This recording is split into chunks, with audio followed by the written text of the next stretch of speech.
2025 సంవత్సరంలో రిలీజ్ అయిన సినిమాలకి గద్దర్ అవార్డ్స్ ప్రకటించారు. సో ఇందులో మన మెగాస్టార్ చిరంజీవి గారికి ఎన్టీఆర్ నేషనల్ అవార్డు వరించింది.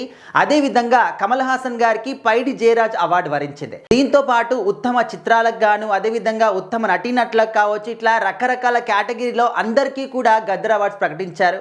సో మరీ ముఖ్యంగా 2025లో రిలీజ్ అయినటువంటి ప్రతి ఒక్క సినిమాకు గాను ఆల్మోస్ట్ అన్ని సినిమాలకు కూడా ఏదో ఒక కేటగిరీలో అవార్డు మాత్రం దక్కింది అని చెప్పేసి ప్రతి ఒక్క సినిమా వాళ్ళు కూడా హర్షం వ్యక్తం చేస్తూ ఉన్నారు.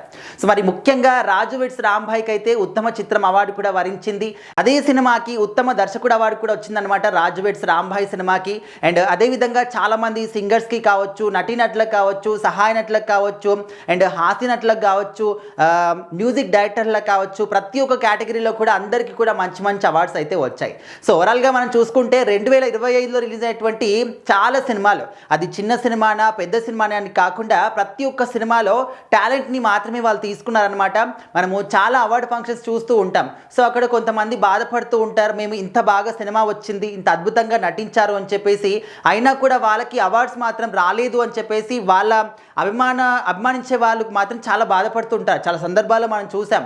లైక్ మనం ఒక ఎగ్జాంపుల్గా గేమ్ చేంజర్ సినిమాని తీసుకుంటే అందులో అది ఎంత మంచి మెసేజ్ ఉంటుంది అండ్ రామ్ చరణ్ గారి యాక్టింగ్ కావచ్చు చాలా అద్భుతంగా చూపించారు.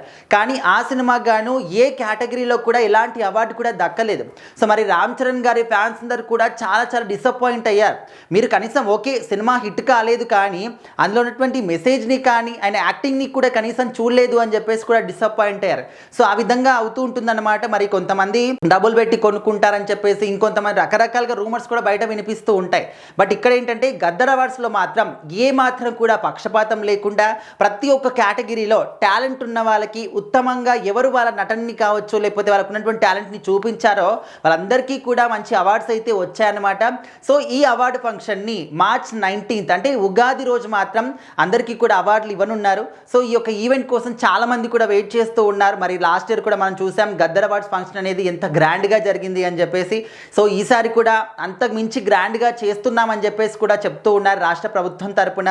మరి చూడాలి ఈ యొక్క అవార్డు ఫంక్షన్ ఎంత గ్రాండ్గా జరుగుతుంది. మీరు అభిమానించే వాళ్ళు ఎవరున్నారు, వాళ్ళకి ఎలాంటి అవార్డ్స్ వచ్చాయి, సో మరి మీరు ఎవరికి ఏ విధమైనటువంటి అవార్డు వస్తే బాగుంటుందని మీరు అనుకుంటున్నారో కూడా ఖచ్చితంగా కామెంట్ చేయండి.